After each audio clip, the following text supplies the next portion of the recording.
no es suficiente con exponerse a una información, ¿no? Y esto lo podemos comprobar en un hecho tan sencillo como todos nos hemos expuesto, todos hemos visto, por ejemplo, un billete de 10 euros miles de veces, muchas veces, ¿verdad? Pero ¿a qué no lo podríamos dibujar? Claro. ¿Y por qué? Pues porque no es suficiente exponerse. Necesitas reflexionar, pensar sobre lo que estás aprendiendo. Incluso cuando se trata del aspecto de un billete, que es algo factual, que no hay que entenderlo, no es un concepto. Esto es Polímatas. Conocimiento, razón y aprendizaje. Bueno, pues la gente no sabe lo que nos ha costado empezar hoy a grabar el tercer especial de Entre Polímatas, porque, bueno, tenemos unas circunstancias un poco complejas, pero no me voy a extender en explicarlas porque Héctor tiene poca batería, así que vamos a empezar con el lío. Hoy vamos a hacer un especial sobre educación y aprendizaje, que es un tema que a mí me parece súper, súper importante. Y lo he tocado en Entre Polímatas, pero de una manera siempre muy colateral y quería entrar de lleno. Así que os he pasado a vosotros la responsabilidad de hacer las preguntas importantes. Me habéis enviado bastantes preguntas y nos hemos quedado con 4. Y durante la próxima hora vamos a intentar responder lo mejor que podamos a estas 4 preguntas que nos habéis enviado, que muy rápidamente son las siguientes. Iván Vallejo e Iván García nos habéis preguntado: ¿hay métodos universales de aprendizaje o deben ser ajustados a la persona? Lola Red nos dice: ¿es interesante la clase invertida? Luego explicaremos lo que es lo de la clase invertida. Fernando nos pregunta: en un mundo en el que toda la información está accesible al momento, ¿qué utilidad tiene ejercitar la memoria si es que la tiene todavía? Y por último, Salva Navarro nos dice: muchas de las cosas que aprendemos cada vez tienen un tiempo de vida más corto. ¿Cómo decidir qué aprender a continuación en un periodo de tanta incertidumbre? He traído a 3 personas que cada uno desde su campo conoce muy bien todo el tema relacionado con la formación, el aprendizaje y la educación.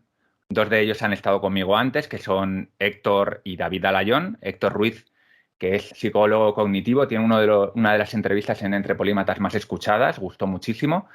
Y bueno, tiene uno de los libros de cabecera para mí, que es Cómo aprendemos, que es un libro en el que explica desde el método científico cómo podemos aprender mejor. David Alayón es cofundador de Innuba, que es una empresa de innovación social. También estuvo aquí conmigo hace bastante ya, en el segundo programa, si no recuerdo mal. Y es colaborador de Heavy Mental, que es un podcast colega del que yo siempre fardo mucho con mis colegas.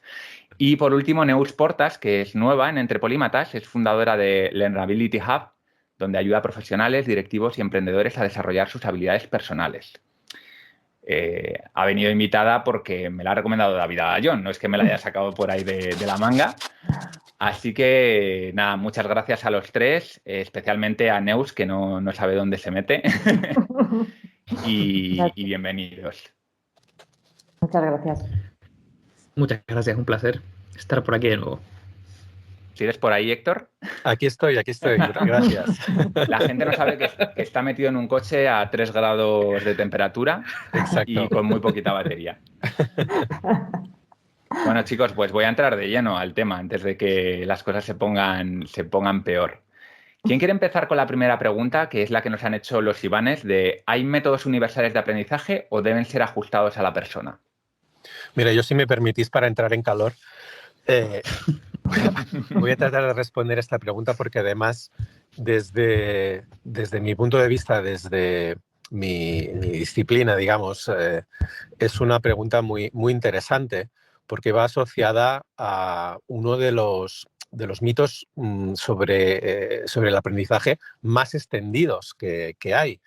Y cuando digo que son de los más extendidos, lo digo en referencia a encuestas que se han realizado, especialmente se han realizado con profesores, y se han hecho en muchos países, y entre ellos en España. Mi compañera Marta Ferrero hizo un trabajo en el que, bueno, pues se preguntaba por una serie, ¿no?, de ideas que son bastante comunes sobre el aprendizaje, y la existencia de unos supuestos estilos de aprendizaje, ¿no? Esta noción de que cada uno tiene una forma de aprender especial, que es la que le va a dar mejores resultados, ¿no? Superaba el 90% de prevalencia en cuanto a considerarla como válida. Lo que pasa y aquí es donde pues tengo que provocar, entiendo, la disonancia cognitiva.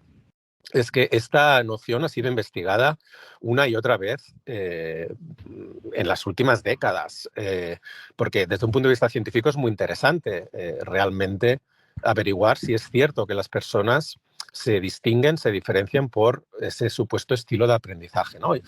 Se han analizado distintos modelos, hay muchos modelos de estilos de aprendizaje. El más famoso es el de los estilos visual, auditivo, kinestésico, ¿no? Este es el más famoso, pero hay muchos otros.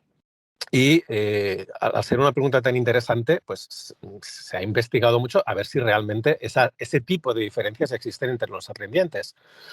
Y la cuestión es que no se han conseguido obtener evidencias de que realmente existan ese tipo de diferencias. No quiere decir que no haya diferencias en la forma de aprender, ¿no? En el sentido de que cada uno tenga el cerebro en este aspecto distinto, ¿no? De manera que una forma de aprender le va a ser más eficaz, ¿no? El cerebro de todas las personas funciona de la misma manera para aprender, igual que funciona de la misma manera para ver, ¿no? Y aquí lo que quizá nos engañe es confundir aquello que nos gusta con lo que nos conviene, ¿no? La manera en que nos gusta estudiar, ponernos a aprender, con la manera que realmente va a ser la que nos dé mejores resultados. Y el tema es que la pena de que esté tan extendida esta noción es que no nos deja apreciar un hecho que sí que tiene mucho respaldo científico, y es que existen una serie de acciones y de circunstancias que se alinean con la forma en que aprende el cerebro y que son las más eficaces para todo el mundo. Son las que le van a permitir a cada uno sacar el máximo potencial, ¿no? de su capacidad de aprender. Lógicamente, pues siempre hay personas que tienen más habilidad que otras, como en cualquier otra cosa, ¿no? Así que, respondiendo a la pregunta, ¿no? Sí hay formas de aprender que son las más adecuadas para prácticamente todo el mundo, ¿no? Vamos a dejar de lado pues, extremos, ¿no? La idea de los estilos de aprendizaje, pues a pesar de estar tan extendida, porque es muy intuitiva, ¿no? Y es normal que a uno le parezca que es así, pues no tiene, ¿no? Ese respaldo de la investigación. ¿Quién quiere continuar? ¿Algo que añadir a lo que ha dicho Héctor? Bueno, yo en esto sí, lo que siempre retomando, además, cogiendo además la parte esta del back, del visual, auditivo, kinestésico, es verdad que cuando preguntas ¿cuál creéis que es vuestro estilo? Yo soy visual, sobre todo visual y kinestésico es lo que más sale, ¿no? Y cuando luego dices que, bueno, que aprendemos por todos los canales al final, y que además es verdad que ahora hay tanta variedad de canales que es que sería una pena, aparte de absurdo e ineficaz, como está haciendo Héctor, que solo aprendiésemos viendo vídeos, ¿no? Cuando hay podcasts, o hablar con expertos, o lecturas, o quiero decir que hay muchas maneras por las que podemos aprender. Tampoco sería perdernos la capacidad o la oportunidad de aprender de muchos otros canales donde puede que haya un tipo de información determinada o una manera de aprender determinada para ese tema en concreto, o también depende de la profundidad con que quieras la información, el aprendizaje también, ¿no? No es lo mismo si es para una universidad o a lo mejor hay un examen donde hay una parte de reflexión y de profundidad determinada. Si lo que quieres es aprender algo un poco por encima para tener una noción, también a veces depende de para qué queremos aprender en cuanto a motivación, pero también en cuanto a aplicación, para qué vamos a hacer con eso y cuánto necesitamos saber de eso, ¿no? Y eso también puede condicionar la manera de aprender un mismo tema por parte de diferentes personas. O sea, yo por mi parte, yo creo que vamos, se ha dicho casi todo. Y de hecho, vamos, a mí esta pregunta cuando la leía me recordaba, yo tengo recopilados con muchos neuromitos. De hecho, me gusta ahí, Héctor, que ha dicho que sea como no, algo que se cree que es así y se ha demostrado muchas veces que no ha sido así, ¿no?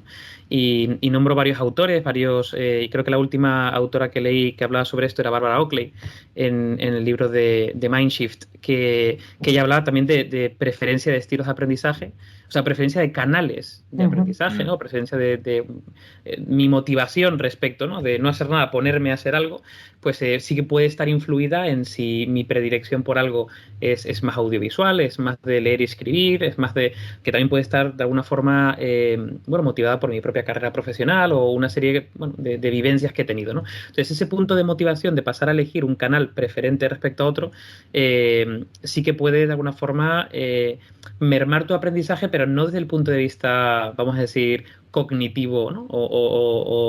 ¿no? Del cerebro, sino básicamente casi desde el punto de vista de motivación de poder escoger una cosa u otra.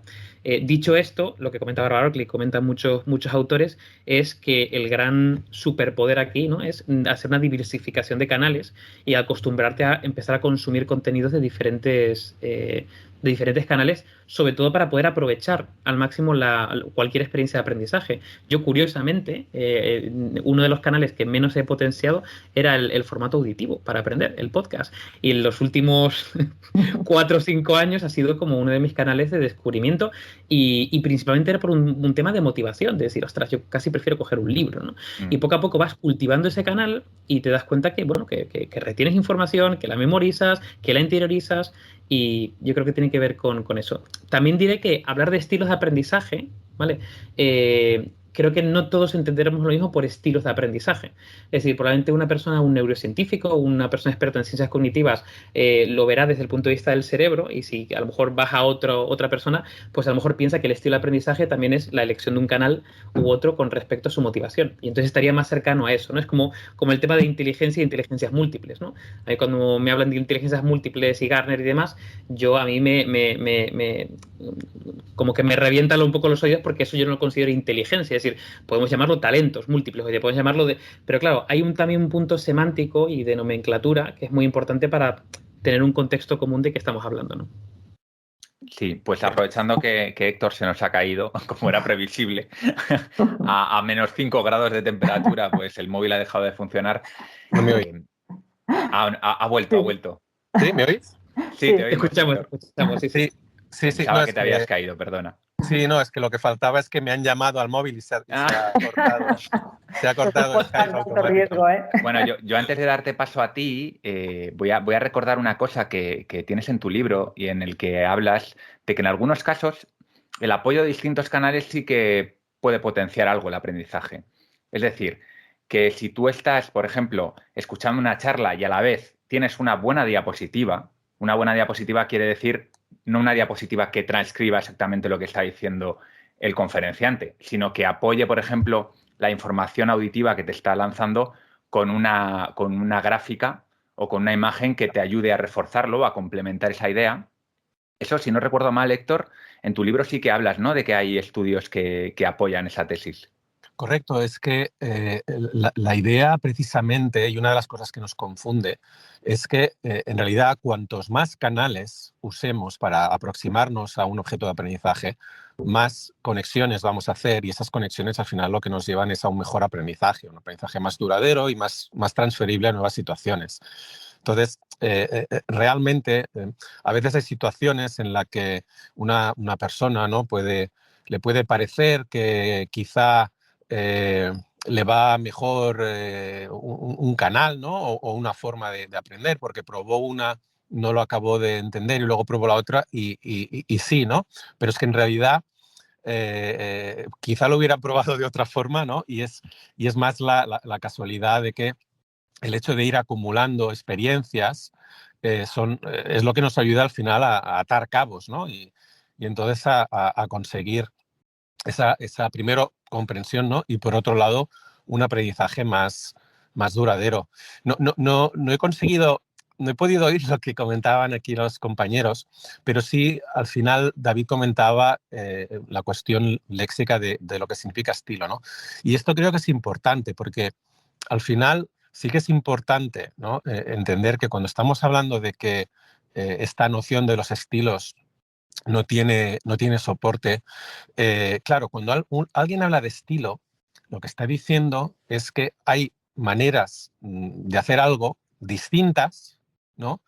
Y que todas, en función de quién las haga, van a proporcionar el mejor resultado, ¿no? Es que entender, ¿no?, que cuando hablamos de estilos estamos diciendo, bueno, no hay ninguna manera incorrecta de hacerlo, ¿no? Todas son correctas, todo depende de quién las use, ¿no? Pues desde ese punto de vista, entendiendo los estilos como tal, es desde donde comento, ¿no?, que científicamente no es así, no es cierto, ¿no? Se han hecho muchísimos experimentos, por ejemplo, por explicar un diseño básico de estos experimentos, ¿no? Imaginaos que tomamos a 500 personas, les hacemos una explicación de una historia y lo hacemos de manera visual, ¿de acuerdo? Y entonces les pasamos una prueba en la que deben explicar todo lo que recuerdan de la historia. Y ahora vamos a suponer que puntuamos esa prueba y separamos a las personas que han sacado unas calificaciones altas de las que han sacado unas calificaciones bajas. Consideraríamos que los primeros son los visuales, ¿no? Bueno, pues ahora les volvemos a explicar otra historia, pero esta vez de manera auditiva. Y les volvemos a pasar una historia. Si existieran esos estilos, y ahora me estoy enfocando en los estilos sensoriales, esperaríamos que las personas que ahora obtienen mejores calificaciones no son las mismas que antes. Bueno, pues lo que sucede es que sí, son las mismas que antes. Y esa es, ¿no?, es un poco la cuestión de comprender que ese tipo de diferencias no son las que realmente hay que atender a la hora de ayudar a las personas a aprender. Hay otras diferencias que son realmente importantes, pero estas nos despistan, ¿no?, de aquello que realmente vale la pena enfocarse. Y qué persistentes son los mitos a veces, ¿eh? Que hay mitos que duran décadas y décadas y por más que personas como Héctor, ¿no?, se escriben libros para que la gente los deje desterrados, pues sigue habiendo esos mitos y en la comida, cuando tú estés hablando con la familia y comentando estos temas, dirán, obviamente que sí, que es diferente. Yo mucho mejor, ¿no?, viendo vídeos que escuchando podcasts. Y al final lo que me queda de escucharos, por hacer un resumen e ir a la siguiente pregunta, es que no existen esas diferencias. Aparentemente la ciencia no nos dice que haya diferencias sobre nuestra capacidad para poder entender un tema de una manera u otra. Cuando hablamos de una manera u otra es visualmente o auditivamente o tal, en base a alguna predisposición genética, pero lo que sí que parece que hay son distintas motivaciones, ¿no? Hay gente que le puede gustar más pues escuchar podcasts que ver vídeos, y eso sí que entiendo que puede predisponerle a dedicar más atención o más tiempo a un medio que a otro. Eso entiendo que sí que puede ser, ¿no? Correcto. Estas son preferencias de aprendizaje. Preferencias. Pero que si dejamos eso a un lado, en el fondo es lo mismo. Pues muy claro, yo creo que ha quedado muy claro. No sé si queréis comentar alguna cosa más, David o Neus, o vamos a la siguiente pregunta. Yo creo que este neuromito está desmentido. Estupendo. Yo, mira, si me permites, comentar solo una cosita más. El tema de las preferencias no justifica, ¿no?, que nuestras preferencias ya validen la forma en que aprendemos. En el sentido, y lo he dicho antes, ¿no?, confundimos lo que nos gusta con lo que nos conviene. Las formas efectivas de aprender son unas determinadas, la mayoría no son intuitivas y además no suelen ser las más cómodas. De manera que muchas veces la mejor manera de aprender no es la que preferiríamos, ¿de acuerdo? Con lo cual sí que, ¿no?, es muy buen punto ese. Porque el hecho de que cambiemos la palabra no significa que el trasfondo continúe siendo válido. No lo es, ¿no? Que a mí me guste más ponerme a estudiar de una manera, por ejemplo, que me guste estudiar con música, no significa que eso es la forma más eficaz de hacerlo. Sí, completamente. De hecho, muchas veces es al contrario. Cuanto más nos cuesta algo, mejor entra, ¿no?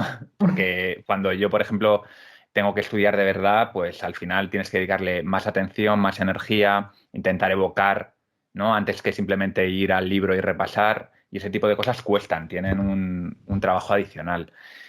Lola Red nos pregunta que si es interesante la clase invertida. Yo no tenía ni idea de lo que era la clase invertida. Pero le voy a dar paso a Neus, que es una de las dos personas que ha elegido la pregunta, ¿no? Como que os interesaba. Cuéntanos, Neus, primero, para los profanos, qué es la clase invertida y luego, si quieres, da tu punto de vista. Vale, bueno, la clase invertida lo que propone es, digamos, conceptualmente aprovechar, o sea, que todo lo que es contenido empaquetable, por así decir, que el alumno lo pueda leer, estudiar en casa tranquilamente a su ritmo, lo cual permite que cada alumno pueda ir, pues, escucharlo o leerlo una vez o 5 según cada alumno, con lo cual cada uno puede ir a su ritmo, y que en clase lo que suceda es que se genere el debate, el trabajo en grupo, donde el profesor lidere el aprendizaje desde otro lugar, que no sea tanto el dar contenido, sino el provocar el pensamiento, ¿no? Y eso que ahora se está hablando mucho, en realidad hace bastante tiempo, que se utilizaba en escuelas rurales para que los niños pudieran tener acceso a contenido, a libros, cuando no podían ir a la escuela, y luego desde la escuela se generaban las conversaciones, los debates, los trabajos, ¿no?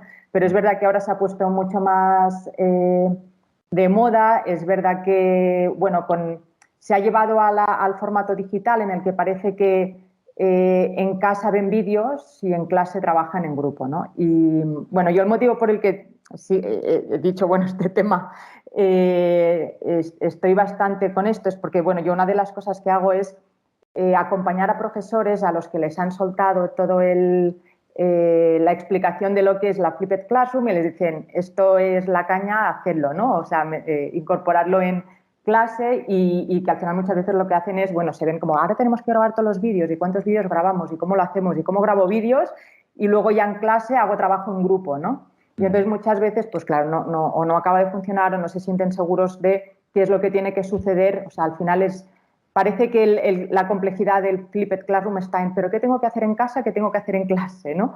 Y entonces a mí lo que me gusta explicarles a los profesores para que lo entiendan, y como yo veo la Flipped Classroom, que más allá de una herramienta, para mí es un concepto de enseñar, es el entender que el papel del profesor ha cambiado, ¿no?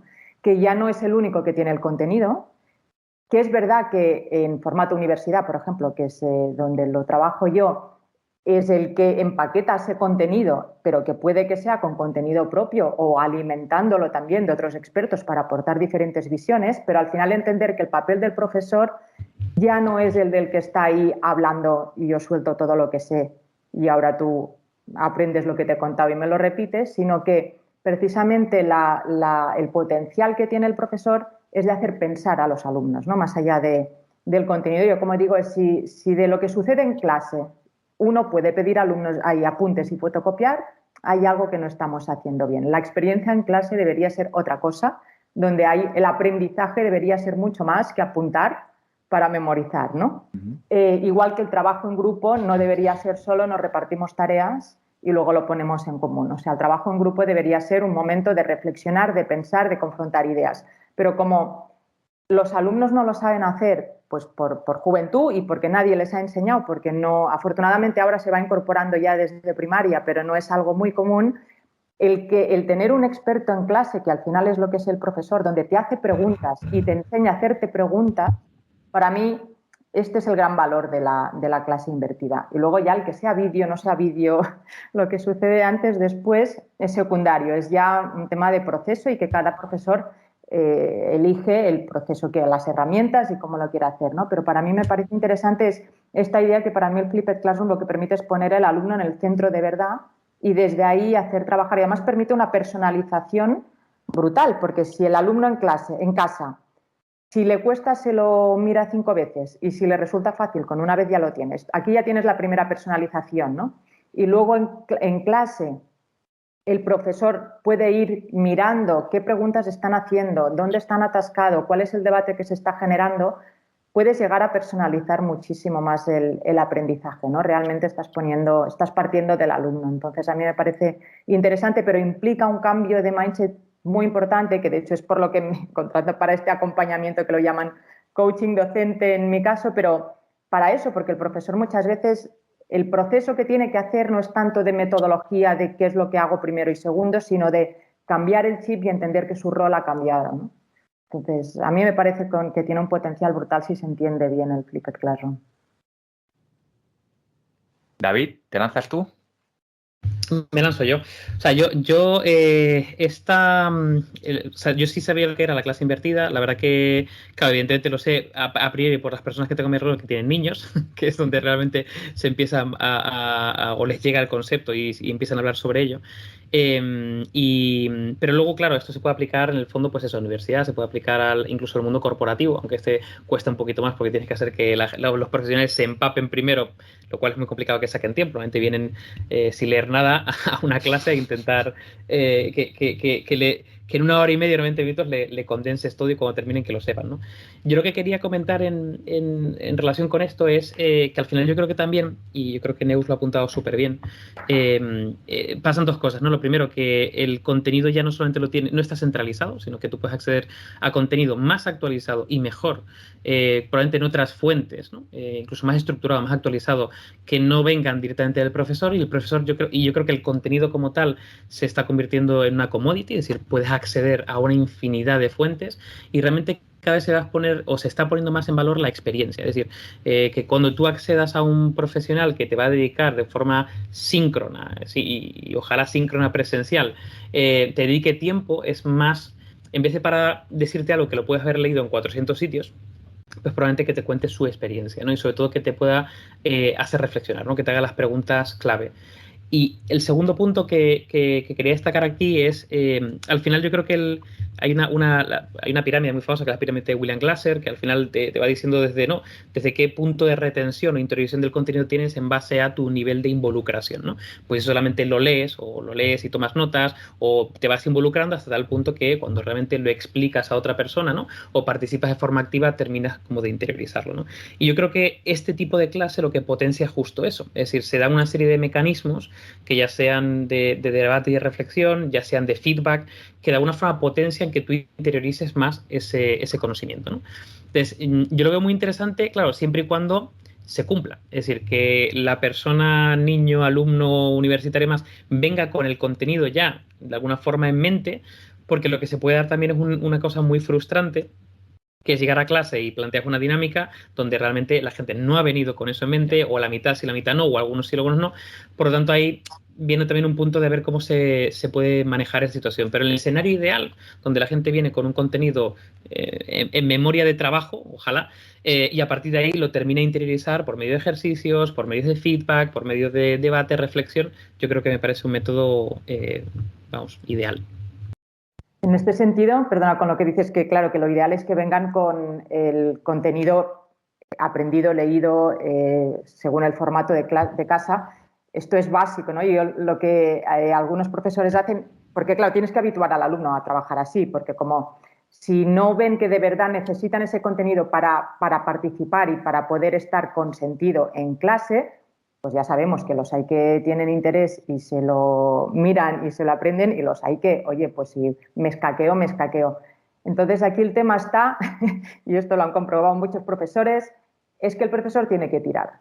O sea, eso de, ay, como hay muchos que no se lo han mirado, os lo cuento otra vez, no, porque entonces saben que no pasa nada si no se... Entonces, la primera vez hay unos cuantos que no se lo han leído, no han atendido, no se lo han aprendido y no se enteran de nada. El segundo día son menos, y el tercer día ya entienden que esto va al revés, ya no va de en casa cuento, y ahí en clase te cuento y luego haces los deberes, ¿no? Si es primaria o más trabajos en grupo fuera de clase, ¿no? Ya entienden que si no han hecho ese trabajo previo no son los deberes esos de a ver si cuela o no, es que es contenido que tú tienes que saber para sacarle todo el provecho a la clase, ¿no? Y si haces que esa clase sea no divertida, pero sí interesante, ya hay más motivación también para entender, ¿no? Ese contenido previo. Que también esta es otra confusión que a veces parece con con estas metodologías que muchas veces el profesor es, ¿pero qué tenemos que hacer? ¿Un circo en clase? No tiene que ser divertido, ni tienes que hacer el payaso, pero sí que tiene que suceder algo que sea interesante, ¿no? Y para eso, en principio, al final pues cada alumno se implica como en su grado y según su situación. Pero si les preguntas, si les pones más en el centro y les haces participar, ya el grado de motivación y de interés también sube. Héctor, ¿alguna cosa que añadir sobre esto? No sé si tú, bueno, obviamente conoces el concepto, pero si has trabajado con profesores que lo están utilizando, ¿qué experiencia tienes? A ver, yo trabajo especialmente en las etapas obligatorias y está claro que hay matices, ¿no?, que hay que ajustar porque la situación, las circunstancias son distintas, ¿no? En cualquier caso, a ver, yo siempre que me preguntan por cualquier metodología, una frase que repito mucho es que preguntar cuál es la mejor metodología es como preguntar cuál es la mejor herramienta de la caja de herramientas, ¿no? Al final depende. Y además, también hay que tener presente, ¿no?, que como dicen los ingleses cuando hablamos de metodología, el diablo está en los detalles, ¿no? Al final es cualquier metodología, cualquier etiqueta que le pongamos, desde el punto de vista cognitivo, de cómo aprende el cerebro, al final lo importante no es la receta en sí, sino los ingredientes. Es decir, cualquier receta, ¿no?, cualquier de esas metodologías, para que sea mínimamente eficaz, debe cumplir una serie de ingredientes, debe incluir una serie de ingredientes, ¿no? Que yo creo que Neus muy bien lo ha apuntado, el más importante, que es conseguir que los alumnos piensen sobre lo que están aprendiendo. Con lo cual, claro, si lo estamos comparando, porque claro, no podemos tampoco caer en una falsa dicotomía, ¿no?, como si solo hubiera clase magistral o flipped classroom, ¿no? Hay muchas otras también alternativas, pero sí que es clave, ¿no?, esa idea de que no es suficiente con facilitar el acceso al objeto de aprendizaje, ¿no? Había un psicólogo educativo que decía, podemos llevar el caballo al río, pero para que llene el estómago de agua, es él el que tiene que beber, ¿no? Podemos facilitar el objeto de aprendizaje a los alumnos, se lo podemos, ¿no?, poner delante, se lo podemos hacer accesible, pero para que lo aprenda, es él el que debe, ¿no?, implicarse en él, implicarse cognitivamente, es él el que tiene que pensar, dar significado a lo que está aprendiendo, ¿no? Y ahí es donde es clave el hecho de que el profesor tenga oportunidades, tenga tiempo para poder trabajar de esa forma, para poder conseguir que el alumno se implique cognitivamente, ¿no?, en el aprendizaje a través, pues, de las preguntas adecuadas, de las propuestas adecuadas, experiencias, ¿no?, situaciones en que el alumno se vea de alguna manera obligado, ¿no?, a pensar sobre lo que está aprendiendo. Y si me permites, hay un comentario que ha salido, que me he mordido la lengua, porque ha salido un mito, que es habéis hablado de la pirámide de Glasser. La pirámide de Glasser, ¿no? En primer lugar, la pirámide de Glasser a veces es de Glasser, a veces es de Edgar Dale. Es esta pirámide, ¿no?, del aprendizaje, en la que nos dice los porcentajes de retención en función, ¿no?, de lo que hacemos con la información, con lo que estamos aprendiendo, ¿no? Y debo decir que ese es otro mito del que he hablado en muchas ocasiones. Esa pirámide no sabemos exactamente de dónde ha salido. Parece ser que quienes han investigado el origen de la pirámide encontró su origen en los años 40 en una revista donde un trabajador de la petrolera Móvil publicó esa pirámide con esos porcentajes sacados de la chistera, ¿no?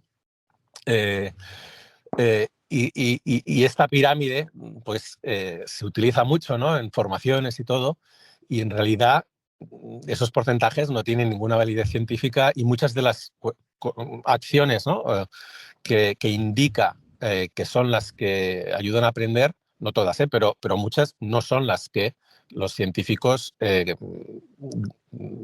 señalaríamos, ¿no? Ahora bien, el trasfondo de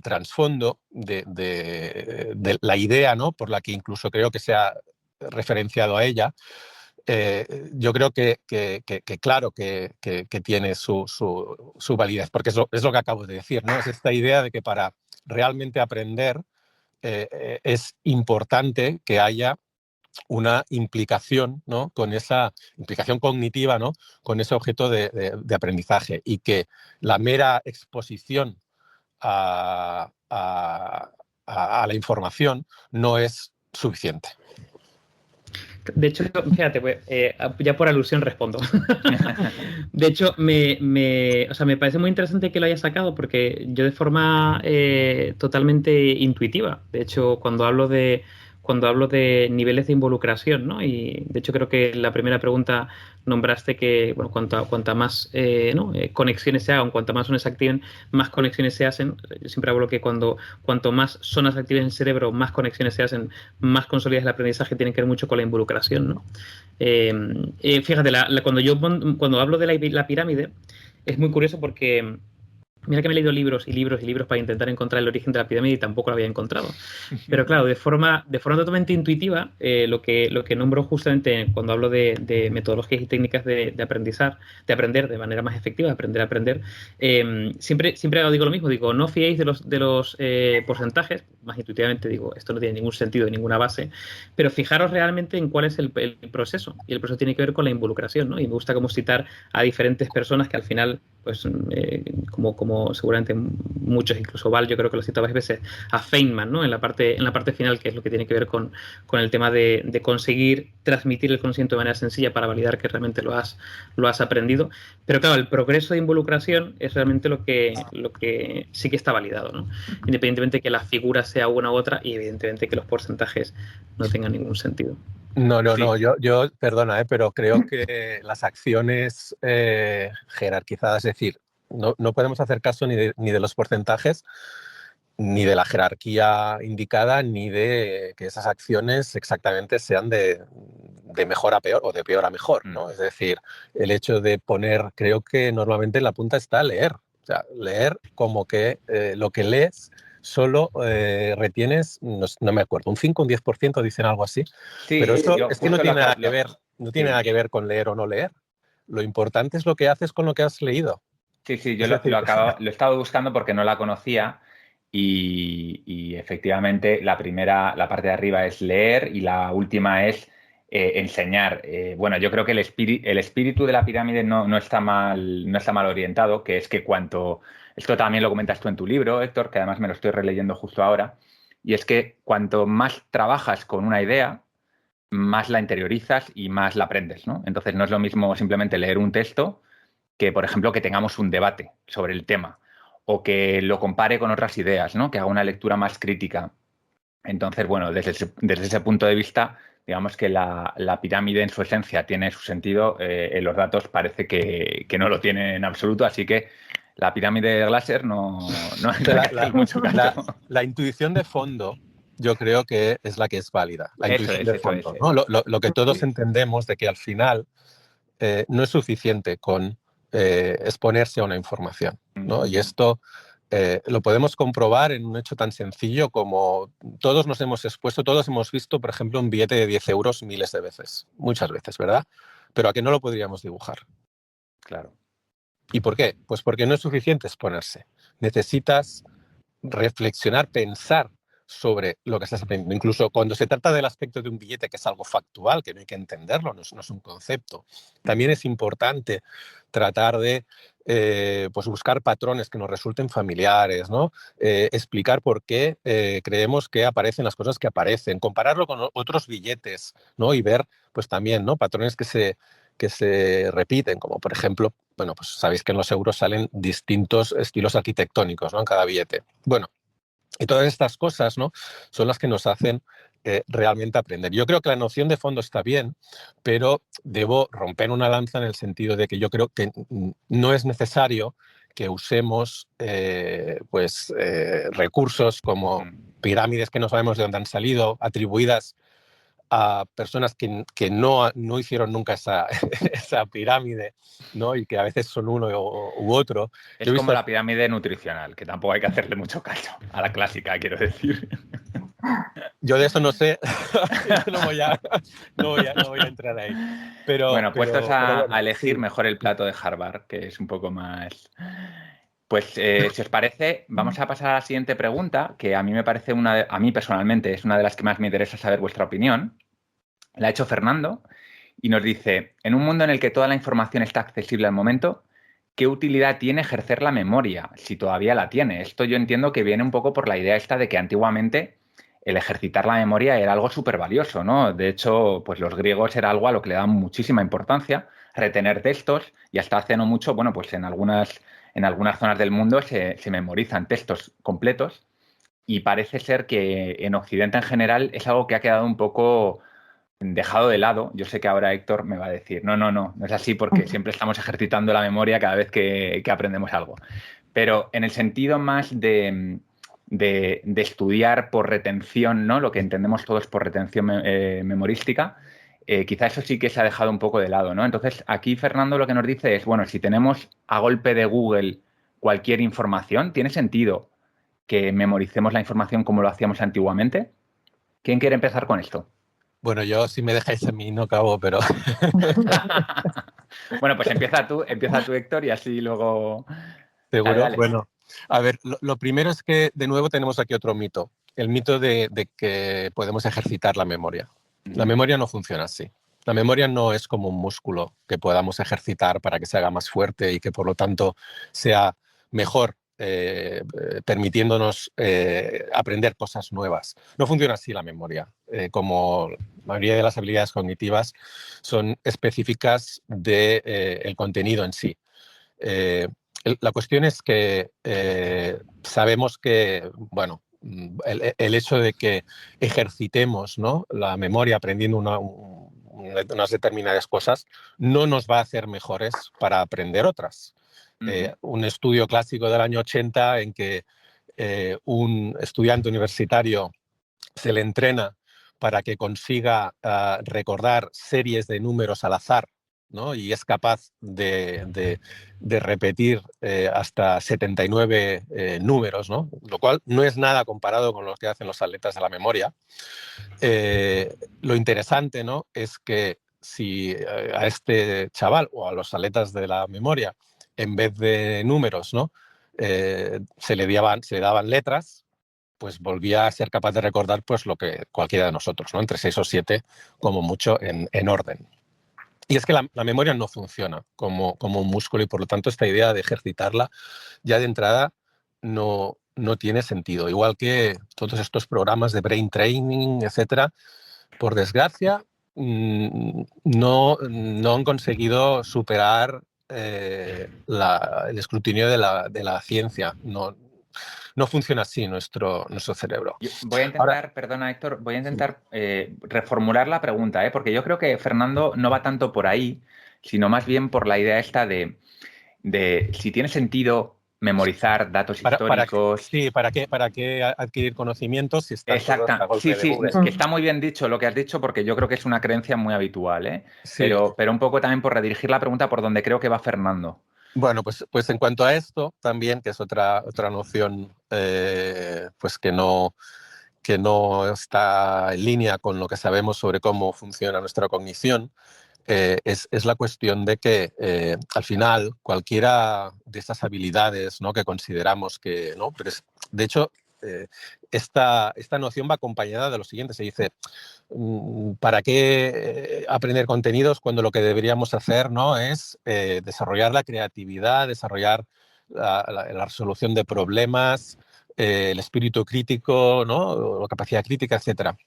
Y eso en realidad es una paradoja, porque en realidad todas esas habilidades no se pueden desarrollar si los conocimientos no están en nuestra cabeza, no están en nuestra memoria.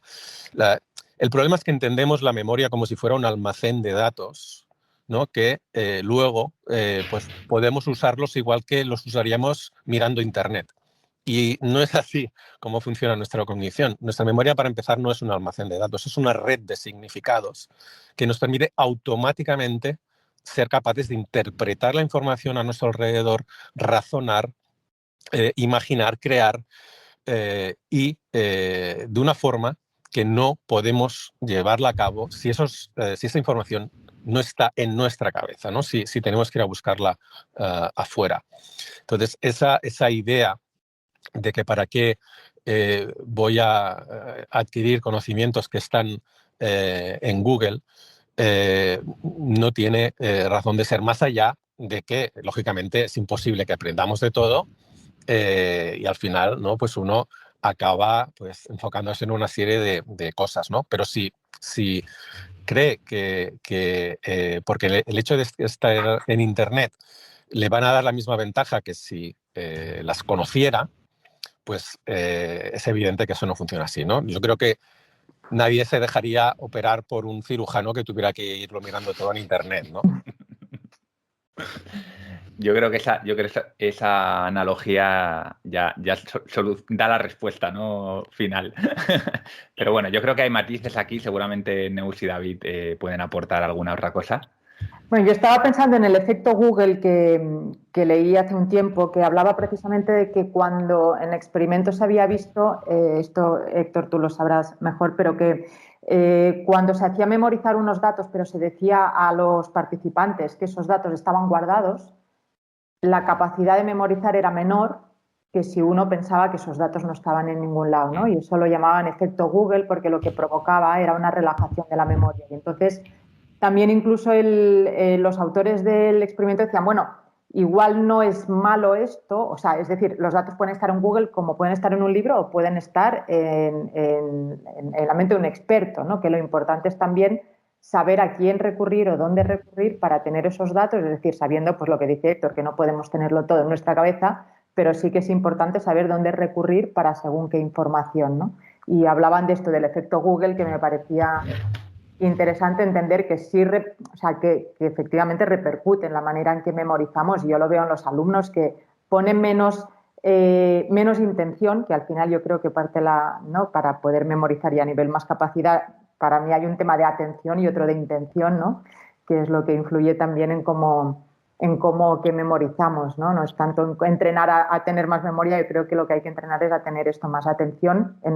Cuando estás poniendo atención en lo que lees, lo que escuchas, lo vas a memorizar mucho más, lógicamente, que si no estás prestando atención y la intención con la que estás escuchando. Esto me recuerda a que ahora soy incapaz de recordar un número de teléfono. Y el efecto Google me ha recordado mucho a eso, ¿no? De alguien me da el número de teléfono, pero yo no ni presto atención ni hago el esfuerzo de retenerlo porque lo guardo en el móvil y me olvido, ¿no? Y por supuesto, sí. Pero fíjate que eso solo afecta a ese número de teléfono. Claro, porque los de pequeños los recordamos, ¿verdad? Sí, lo que te quiero decir es que tu memoria no empeora. No se atrofia, no funciona así. Lo que pasa es que para esa información a la que no le has prestado ni siquiera atención, ¿no? Y no te has parado un poco a intentar, ¿no? Pues recordarla con estrategias, ¿no? de aprendizaje, pues está claro que no te vas a acordar de ella. Y ahí hay un matiz importante que añadir, ¿no? El hecho de que la memoria no funcione como un músculo no quiere decir que no sea posible, ¿no? Mejorar su rendimiento. Los atletas de la memoria nos lo demuestran. Los atletas de la memoria son personas normales y corrientes que han aprendido estrategias memotécnicas y las han ido practicando. Y las estrategias memotécnicas, que son maneras de proceder a la hora de aprender, pues sí que nos dan ventajas, de nuevo, siempre en relación a determinados específicos objetos de aprendizaje, ¿no? Como aquel chaval del que he hablado que podía recordar números, pero cualquier otra cosa no. Entonces, no hay que confundir esa cuestión. Una cosa es que la memoria no se ejercite, como digo, como un músculo, ¿no? Que si lo trabajas, pues se hace más fuerte. Y otra cosa es que podamos aprender buenas estrategias en este caso, memorización o bien de aprendizaje a más largo plazo. Pero creo que aquí igual lo interesante, ¿no? Y a lo mejor es también la intención en parte de la pregunta, es entender más allá de la capacidad de memorizar que tengamos, ¿no? Con esto que comentabas, Héctor, es también si sabemos, si nos pasa esto de no poner intención en memorizar, no porque no tengamos capacidad, sino porque sabemos que lo tenemos en el teléfono o en Google, de qué manera estamos usando, ¿no?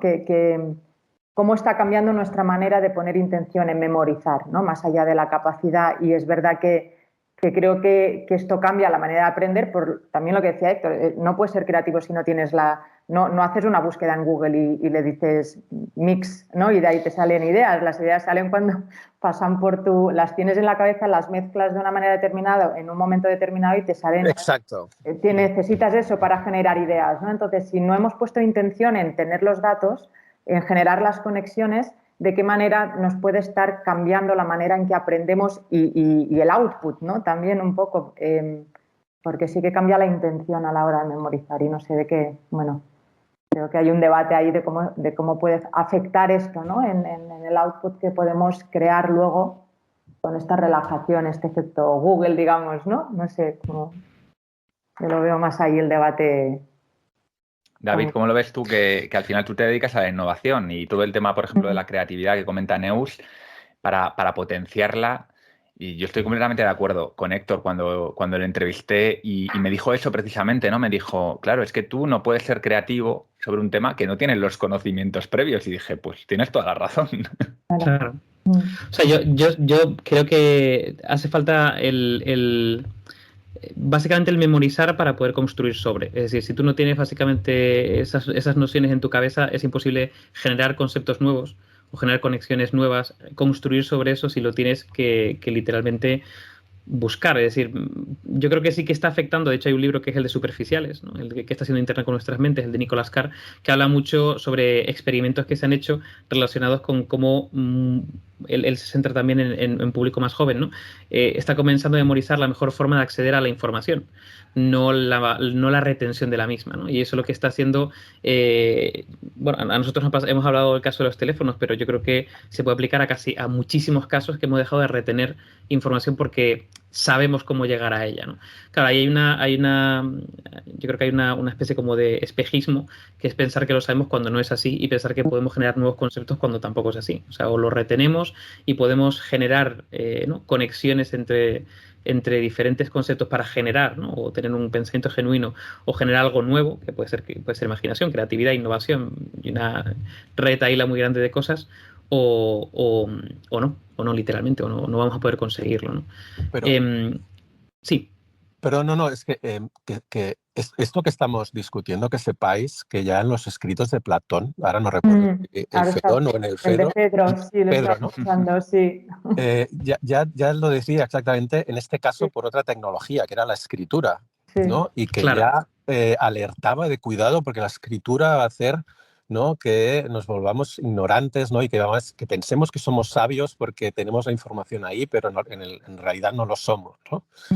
Y es curioso, ¿no? Pero es curioso porque además, ¿no? Estamos hablando de hitos tecnológicos, ¿no? La escritura, luego la imprenta, Internet, que en realidad ni han hecho, ¿no? que nuestras capacidades cognitivas hayan mermado, porque, como digo, no funciona así la memoria, ni para bien ni para mal, y que en cambio todo lo contrario, es lo que han conseguido es todo lo contrario, ¿no? Facilitar el acceso a la cultura, al conocimiento a más y más personas, ¿no? Y que bueno, pues de todo lo posible, ¿no? que uno puede llegar a aprender, pues tener la oportunidad de acercarse a ello y aprenderlo. Claro, lo que pasa es que ahí sí que me gustaría contar 2 puntos, Héctor, que a lo mejor puedes, porque hay 2 cosas que no he terminado uno es justo el que acabas de comentar, que además me lo había apuntado por un comentario que hiciste antes, y el otro es el tema de ejercitar, ¿no? Que entiendo que también hay una triquiñuela en la parte sintáctica y semántica de la palabra ejercitar. Pero bueno, concretamente este último, y luego yo paso al otro, o sea, sí que es cierto que aunque ha habido a lo largo de la historia como, bueno, la capacidad de vamos a decir, atesorar, ¿no? información fuera de nuestro cerebro por diferentes métodos y formatos, yo creo que estamos en un punto de la historia donde el acceso a esa información no tiene precedente. Es decir, ahora mismo, literalmente, a un golpe de clic puedes acceder a cosas que antes no podías, ¿no? Y el hecho de que sea tan fácil y tan sencillo el acceso a la información sí que puede estar generando un efecto que lo veremos probablemente en los próximos 60, 70 o no sé, en 2 o 3 generaciones, si realmente está generando un efecto de merma cognitiva o no. Yo lo dudo realmente si realmente ya no digo el acceso tan fácil, que a mí me parece fascinante, sobre todo yo lo vinculo a la capacidad de seguir aprendiendo de manera más rápida, pero hay muchísima gente que lo que hace literalmente es dejar de aprender o aprender la forma más corta para llegar a esa información, ¿no?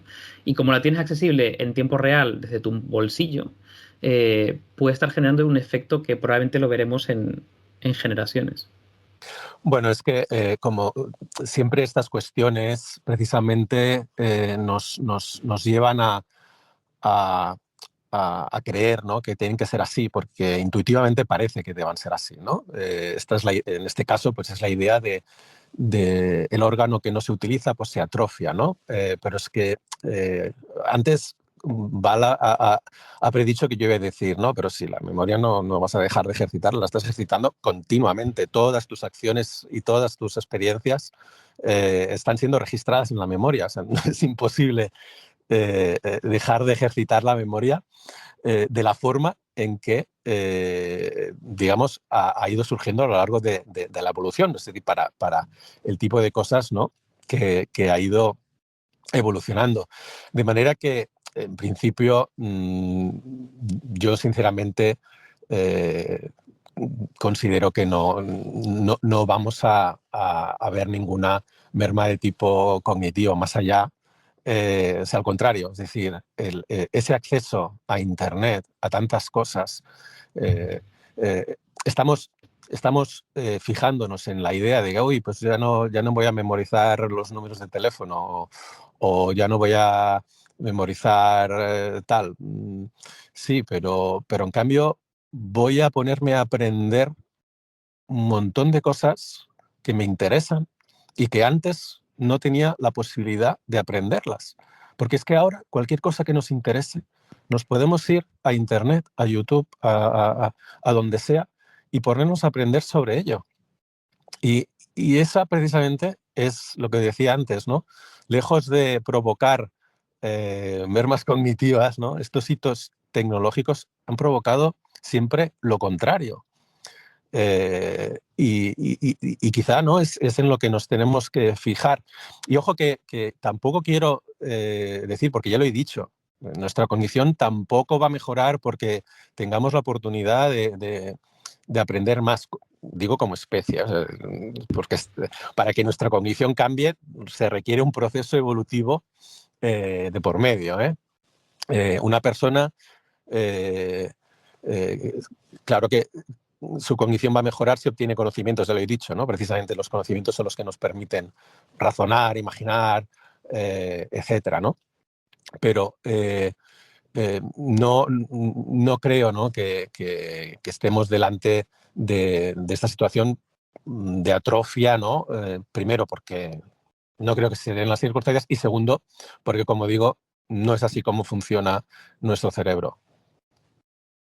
Para mí hay solo un pequeño apunte que me ha hecho pensar con lo que decías, David, de si tenemos ya el acceso, ¿no? Y qué pasa con esto, más allá de esta capacidad cognitiva que comentas, Héctor. Para mí es el pensar que porque sabes dónde está, lo sabes. Es decir, tú puedes tener acceso a la información, ¿no? Y a lo mejor el matiz no es tanto en si lo memorizas o no, sino si reflexionas sobre lo que lees, ¿no?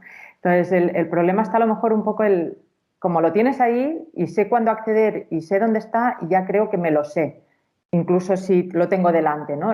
Y volvemos a lo que decíamos antes de la profundidad y el proceso que haces con lo que aprendes. Si solo lo lees una vez no quiere decir que lo sepas, aunque lo tengas muy a golpe de clic, ¿no? Entonces no está tanto en que lo seas capaz de memorizarlo como de la capacidad de reflexión que tengamos una vez hemos accedido a la información, ¿no? Igual... Sí, yo, si me permitís cerrar esta pregunta un poco con una reflexión. Yo creo que más que un tema cognitivo, que Héctor, bueno, ya lo ha dejado muy claro, ¿no? La ciencia no dice que la memoria sea como un músculo que se atrofia al no usarlo, sino que es algo que tenemos de forma innata y lo estamos utilizando constantemente. Yo creo que aquí el debate más abierto y el que difícilmente se puede dirimir científicamente hasta que pase un tiempo es el foco va cambiando. Cuando no teníamos escritura, teníamos que memorizar. Entonces, gran parte del tiempo de la gente que se dedicaba al conocimiento era memorizar textos. Y eso llevaba muchísimo tiempo. Cuando empezó la escritura, dijeron, bueno, esto ya no hace falta, ya no tengo que memorizar porque lo tengo en este libro. Entonces, su foco cambió. Probablemente empezó a tocar más temas, pero ya no profundizaba tanto o no repetía tanto cada tema, ¿no? Y con cada nueva tecnología, con la imprenta, con todo, yo creo que el foco y la manera en la que hemos ido tratando esa información ha ido variando. Por ejemplo, una cosa que sí que se sabe es que cuando leemos ahora un artículo de un blog, normalmente no lo leemos. Lo miramos en diagonal, y esto os lo puedo decir por experiencia, cuando yo veo cómo la gente, ¿no?, lee un artículo de Polímatas de 4.000 palabras que me ha costado una semana escribir, muchas veces es una lectura diagonal. Es como, bueno, ¿por qué? Porque saben que está ahí. En el fondo ellos saben que está ahí y si tienen que volver a eso. Y además tienen tanta competencia. Hay tantos artículos por ahí, tantos... Entonces, pero ahí también le voy a dar parte de la razón a Héctor, y es que ahora nos podemos centrar en lo que de verdad nos interesa, ¿no? Como tenemos tantas alternativas, pues lo que de verdad me interesa, este libro que tanto me gusta, sí que me lo leo con cariño, me lo estudio. Entonces, bueno, yo creo que como toda nueva tecnología tiene sus pros, que es acceso inmenso a todo tipo de información, y sus contras, que quizá hay algunos conocimientos que antes todo el mundo tenía, como por ejemplo conocimientos sobre hechos más anecdóticos, de fechas, nombres y demás, que ahora mismo yo creo que ya no se aprende tanto, que tampoco sé si es una pérdida, por otro lado, ¿no? Pero bueno. Y si nadie tiene que rechistarme, paso a la última pregunta, que sé que Héctor está justito de tiempo. Vamos. Vale. ¿Sí? Dale. Va. Pues bueno, Salva Navarro nos pregunta, y esta ya es la última pregunta, dice, muchas de las cosas que aprendemos cada vez tienen un tiempo de vida más corto. Esto yo creo que además enlaza muy bien, ¿no?, con lo que estábamos hablando ahora. ¿Cómo decidir qué aprender a continuación en un periodo de tanta incertidumbre? Esto yo creo que tiene mucho que ver, por ejemplo, en el mundo donde yo me movía antes, que es el de la informática. Antes tú aprendías un lenguaje de programación y te valía para 10 años. Y ahora, en 1 año y medio, ya ha pasado de moda, ¿no? Y entiendo que en muchos ámbitos diferentes ocurre algo similar. Entonces, lo que nos pregunta Salva es, oye, ¿cómo decido, no? Digamos, esto casi es una habilidad que hay que aprender, es en qué me enfoco ahora. Es que igual lo primero es aprender, bueno, yo te diría que, claro, yo con toda seguridad diría que lo primero que hay que aprender es aprender ágil, ¿no? Para poder ser capaz de incorporar rápido lo que haya que aprender a nivel más técnico, más hard skills en cada momento, y no solo aprenderlo a nivel de adquirir el contenido, sino de aplicarlo, ¿no? De saber aplicarlo rápido, lo cual implica también el aprender del error, aprender a trabajar en equipo, aprender a escuchar, ¿no? Porque en un aprendizaje tan rápido, aprender a soltar miedos, aprender a desaprender la manera en que hemos estado haciendo las cosas hasta el momento en que nos cambian el código, ¿no? El lenguaje, por ejemplo. Bueno, para mí es la base sobre la que luego empezar a probablemente también, ¿no?, y esto lo dirá David mejor, el entender este lenguaje, entender la tecnología, aunque sea a nivel usuario avanzado, ¿no? Pero para mí, de base, para luego empezar a construir esta capacidad de aprender, que aunque suene muy obvio, y lógicamente todos tenemos capacidad de aprendizaje, más vital, ¿no? Pero la manera en que nos han enseñado a aprender a nivel más académico, por así decirlo, para aplicarlo a nivel profesional, creo que ha cambiado muchísimo. Y entonces sí que nos exige cierto reaprendizaje de la manera en que aprendemos y aplicamos lo que aprendemos, ¿no? Yo este sería el primer punto. O sea, aprender. Al final yo me quedo con una idea principal, es, oye, antes de aprender estas partes técnicas, primero aprende cómo puedes aprender mejor, ¿no? Cómo puedes explotar para que rápidamente puedas adquirir esos conocimientos técnicos en la mitad de tiempo del que le dedicabas antes sin conocer esas técnicas, ¿no? ¿Sería eso lo que quieres decir, Neus? Sí. Y sobre todo, y no es tanto cómo lo aprendo para nivel cognitivamente, o sea, aprenderlo rápido con técnicas de aprendizaje rápido, sino el entender, por ejemplo, que antes, como este lenguaje te iba a durar 10 años, podías permitirte aprenderlo a nivel muy experto incluso antes de empezar a aprender, de aplicarlo. Pero ahora va a ir tan rápido que como te tomes tanto tiempo para aprender el lenguaje, cuando te decidas aplicarlo ya lo han cambiado otra vez. Yeah. Con lo cual, la capacidad de aprender ágil y empezar a aplicar incluso antes de sabértelo perfecto, que no estamos acostumbrados a esto, porque nos genera mucha inseguridad, creo que es un aprendizaje importante el aprender de esta manera. Que no es fácil por eso, porque genera muchísimas inseguridades, porque tienes que empezar a hacer algo cuando todavía no te lo sabes, como nos han enseñado a saber las cosas antes de mojarte un poco, ¿no? Que no tienes que terminar la carrera para ponerte a hacer cosas, sino que en el proceso, ¿no?, de la carrera, el curso o lo que sea, puedes empezar ya a hacer cosas y lanzarte a la piscina. Sí, ¿no? Es lo que llamo el aprendizaje mínimo viable, es cuál es lo mínimo que tengo que saber para empezar a funcionar. Y esto que explicado suena muy fácil, no nos es fácil por lo que te digo, ¿no? Pues no estamos acostumbrados y genera mucha inseguridad esto. Entonces, sí. Yo diría que para la toma de decisión de lo que, no sé, deberías aprender lo siguiente, independientemente que vivamos en un mundo más o menos cambiante, que eso requería otra reflexión diferente, yo creo que está básicamente en cuál es el objetivo, en tu objetivo. Ya no es el objetivo específico de aprendizaje, sino un objetivo un poco más con una mirada a largo plazo. Es decir, hay personas que su objetivo vital es convertirse en mega especialistas en un ámbito y que además que esa especialidad se puede llegar a un punto de ramificar. Es decir, si tú sabes mucho sobre, por ejemplo, lenguajes de front-end o frameworks que contemplan front y back a nivel de desarrollo, evidentemente con un grado de expertise muy grande te va a resultar mucho más sencillo empezar a abordar otro tipo de lenguajes o incluso dar un salto a convertirte, no sé, en un DevOps o en un full stack developer. O sea, es mucho más sencillo cuando tienes ese área de expertise, ya no el mantenerla, sino llegar a un punto que ramificas cuando realmente estás en un mismo territorio. Claro, hay personas, de ahí las que me incluyo, en el que, claro, a mí me gusta llegar a un nivel de profundidad determinado, pero no querría dedicarme 10 años a lo mismo. Y de hecho he cambiado cada 3 años todo el rato, ¿no? O cada 6, entre 3 y 6 años hago un cambio radical de entorno. Claro, en ese caso, antes pues había especialistas y generalistas, ¿no? Al final, un generalista es el que pierde su área de expertise, alguna vez la ha tenido, para dedicarse, ¿no?, a desarrollar competencias transversales que de alguna forma te permitan, pues eso, gestionar equipos, ¿no? El clásico jefe tradicional es que ha perdido su área de expertise para dotar, ¿no?, de una serie de competencias transversales que te permitan gestionar personas, por ejemplo, ¿no? Claro, hay un nuevo ente aquí y sale mucho con el tema de los neogeneralistas o con Epstein, con Range, polímatas, es una palabra que ha empezado a tener mucha fuerza y es básicamente intentar desarrollar diferentes áreas de expertise en una especie como el flip de ciclo infinito de especialista generalista, ¿no? O sea, tú empiezas a tener un grado de expertise en un ámbito y en un punto a partir de ahí cambias para volverte otra vez un novato en algo, ¿no? Empiezas a generar otro ámbito de expertise y vuelves otra vez a empezar de nuevo, intentando cultivar diferentes áreas que además, por cómo funciona el cerebro, se mezclan, se cruzan, se conectan y generas, ¿no?, diferentes, ¿no? Tienes ese punto de arborescencia, ¿no?, el cerebro.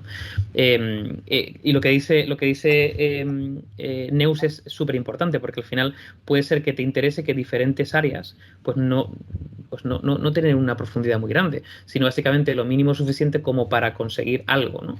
Muchas veces, pues a lo mejor quieres saber lo mínimo de esto para gestionar un equipo, ¿no? Para, por ejemplo, desarrollarte un proyecto específicamente. Por ejemplo, ¿no?, tener las nociones básicas que te permita construir sobre algo.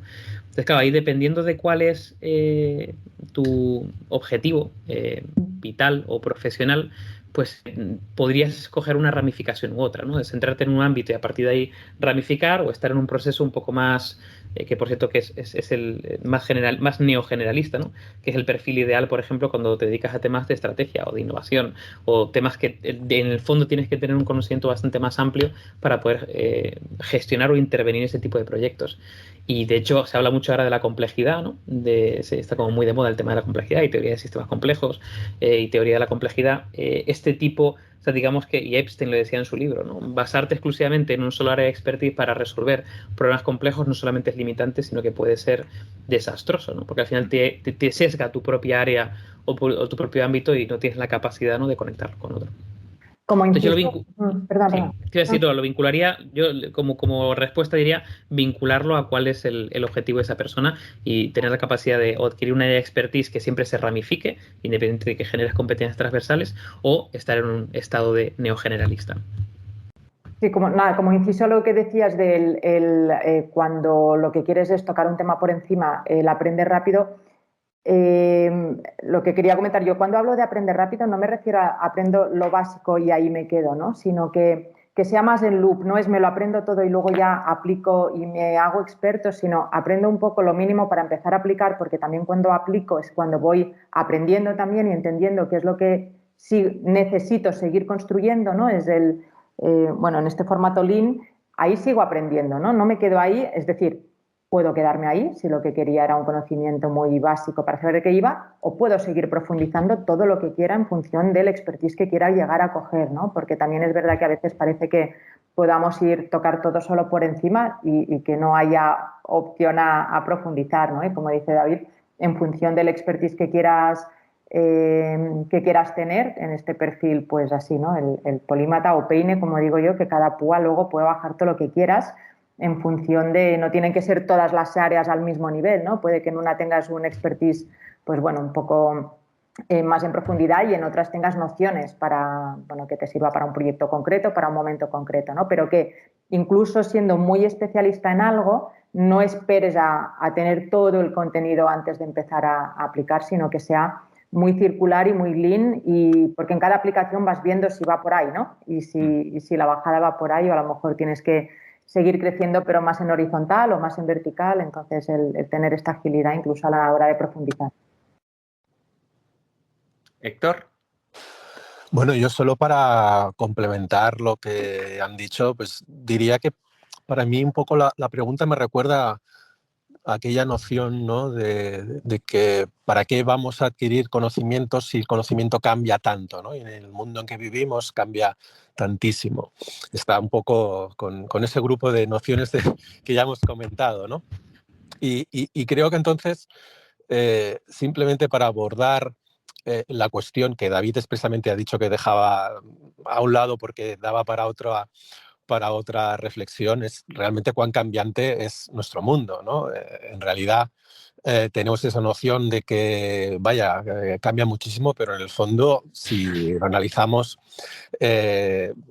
sistemáticamente, vemos que, cuidado, que es claro que hay cosas que cambian, especialmente como han dicho David y Neus, cuando uno se especializa mucho, ¿no? Su campo, pues especialmente en un campo científico-tecnológico, ¿no? Avanza enormemente, ¿no? Y uno tiene que ir detrás actualizándose, ¿no? Y eso, pues claro, es así, pero normalmente las innovaciones en un campo científico-tecnológico, los primeros que las van a entender y aprender son los que ya tienen los conocimientos previos, ¿no? Los conocimientos anteriores, y por lo tanto no ha sido ninguna pérdida de tiempo adquirir esos conocimientos que quizá, ¿no? han ido quedando atrás. Pero por otro lado, cuantísimas cosas, ¿no? Y ahora ya me salgo de esos campos específicos científico-tecnológicos o la informática, cuantísimas cosas no cambian. No sé, yo por proponer algo siempre propongo a todo el mundo que aprenda idiomas. Los idiomas nos van a servir para toda la vida, ¿no?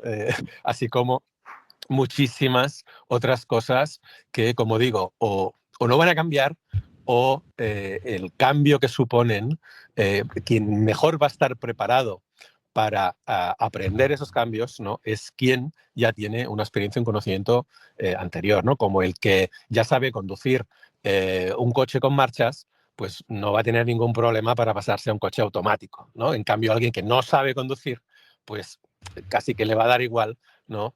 Una cosa que la otra.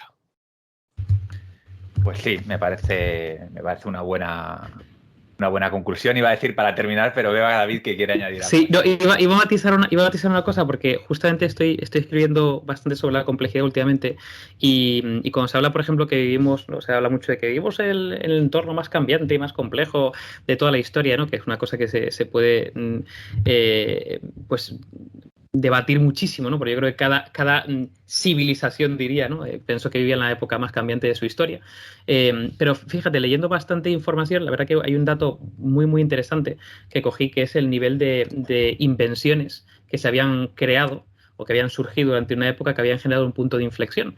Y es bastante interesante porque un estudio, que además lo lanzó, creo que era la Enciclopedia Británica directamente, cogía cuáles son aquellas invenciones desde el Paleolítico hasta ahora, y básicamente hay un incremento drástico, es decir, cogían, digamos, Sí, o sea, me da miedo hablar de exponencial porque tengo bastante cuidado con la parte de exponencialidad, sobre todo por el rollo más singularitariano y demás, y que no sirve una curva exponencial como tal, o no se ha demostrado todavía, pero fíjate, algo que surgía a nivel de invenciones en los últimos más o menos 300 años, de 300, 400 años, han surgido más o menos unas 35 invenciones que de alguna forma han cambiado, y claro, el cambio también es importante. Hay una figura muy famosa de un tipo que se llama Stuart Brandt, que habla sobre como las capas del tiempo, ¿no? Y dice que hay capas que cambian muy lentamente, como la sociodemográfica, y cambias que cambian muy rápido, por ejemplo, como los hábitos de consumo, ¿no?